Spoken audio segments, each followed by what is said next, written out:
Hi, everybody. TwistedD4E here, and I'm welcoming you to another uh, horror stories reaction. We'll say reaction video that I'm doing here. I just made my upload.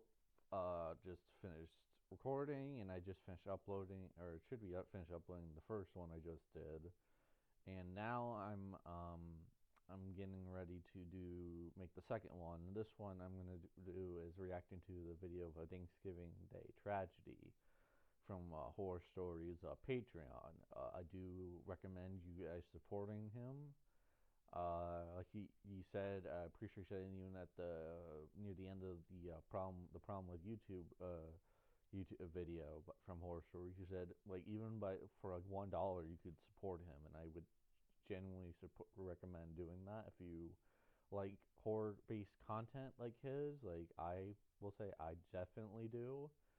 Um, but anyways, let's not let's stop being around the bush. Um, I guess I'll try to give a heads up that I'm gonna try to figure the best way of how to do this, because obviously some of the stuff I want to talk about is gonna be a bit grim, just like how he talked about it. So in some parts I might just go about um it in a way of not looking at the content myself or not recording it, because I'm not trying to get taken down. You know, I prefer not getting taken down. So anyway, let's get into it.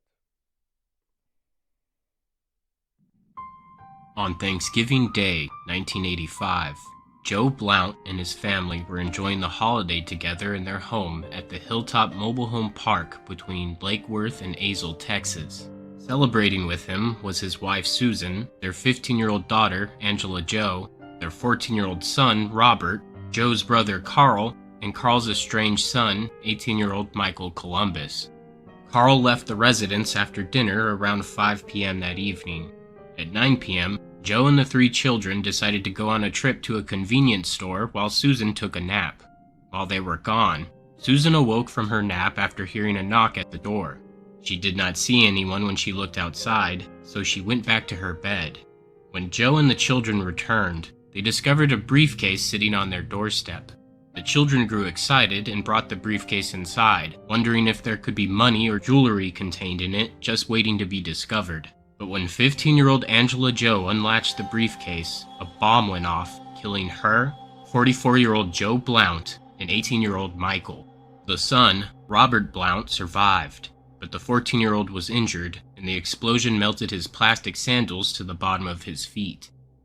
In June of 1997, 12 years after the incident took place, the crime remained unsolved and was considered the longest open case held by the law enforcement agency known as the Bureau of Alcohol, Tobacco, Firearms, and Explosives, Or ATF for short. or ATF.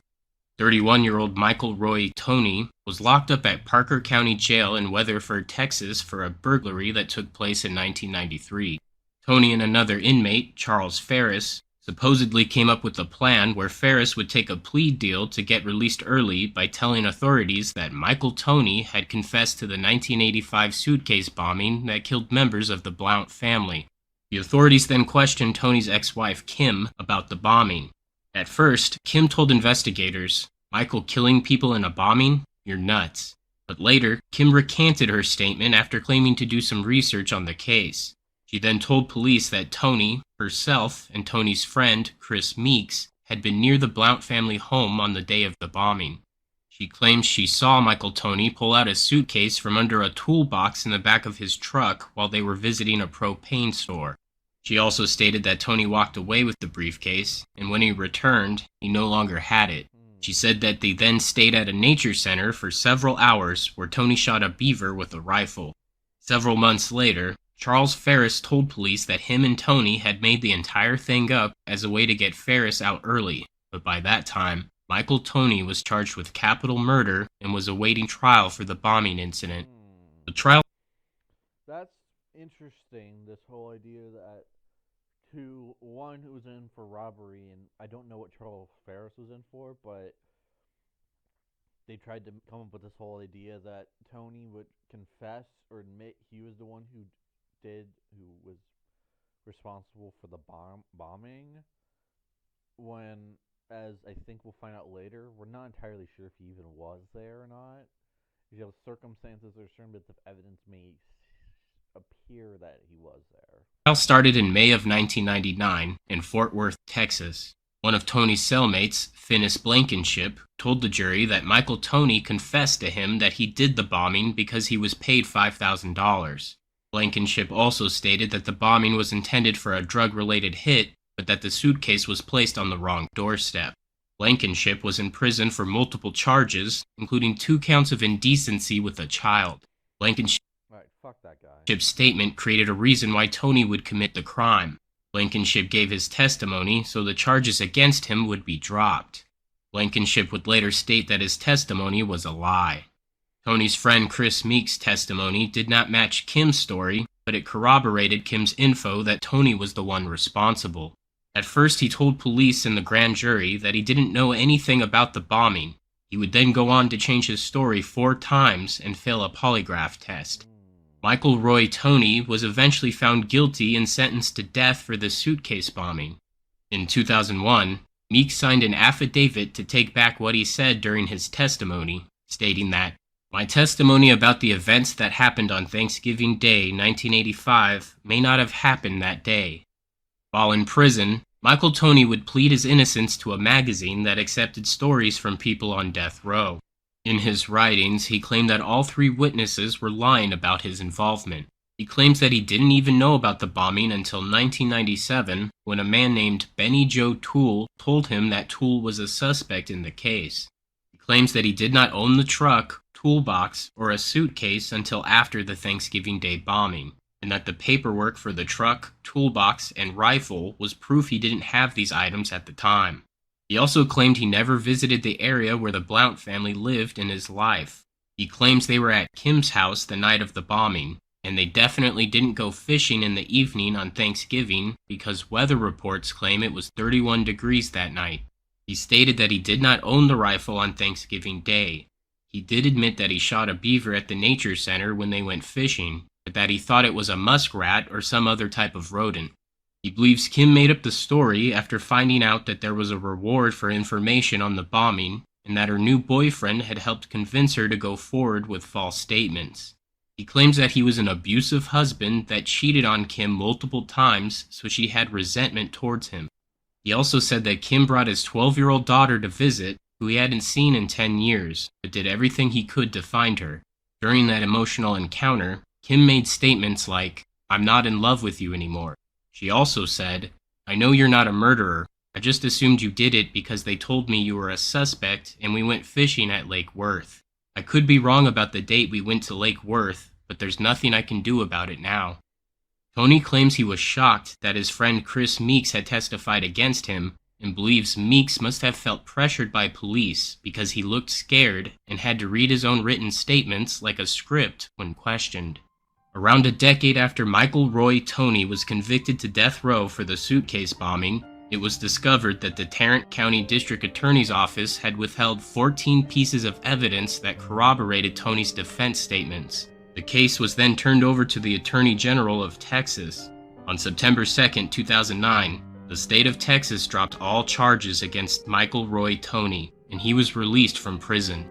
1 month later, on October 3, 2009, Michael Tony died in a car accident. To this day, the people responsible for the 1985 suitcase bombing that killed the Blount family have never been discovered. So, Jesus. So you factor all this stuff in. You know, initially it's believed he did it or claimed he did it, and there's all these different testimonial statements made that were, against him, one by his ex-wife and one by one of his friends, who then I think later tried to take back what he said, not believing what he actually said when in court, which I believe is perjury to lie under oath, but never mind, I might be getting that all wrong. But yeah, but as he explained, the person who was initially believed did it was finally released in 2009, but then unfortunately tragically died only like a month later that same year, the same year he was released. And as far as I can tell, there's no other details from my recollection to determine who actually, killed these members of the Blount family. So, as Horror Story said, as of right now, we won't know until hopefully something else either some we can find either details. I feel like the only thing I'm wondering though is why didn't try to get fingerprints of whoever try. I mean, I guess the suitcase exploded, so maybe they couldn't. But like, I would think they would try to find some kind of fingerprint details, unless the person was wearing gloves or something. I feel like they would try to get DNA of some sort, or fingerprint data off the grip of the suitcase when it was then placed to try to determine that. But again, if the suitcase literally blew up the moment Angela Blount opened it up, then I guess they probably couldn't get much from it. But yeah, so that's it's a tragic event. Obviously, like no shit, it's a tragic event, but it does show how complicated the whole court process could be. Because then it was what, in the year 2008 or something. Yeah, it was like 2008 or whatever.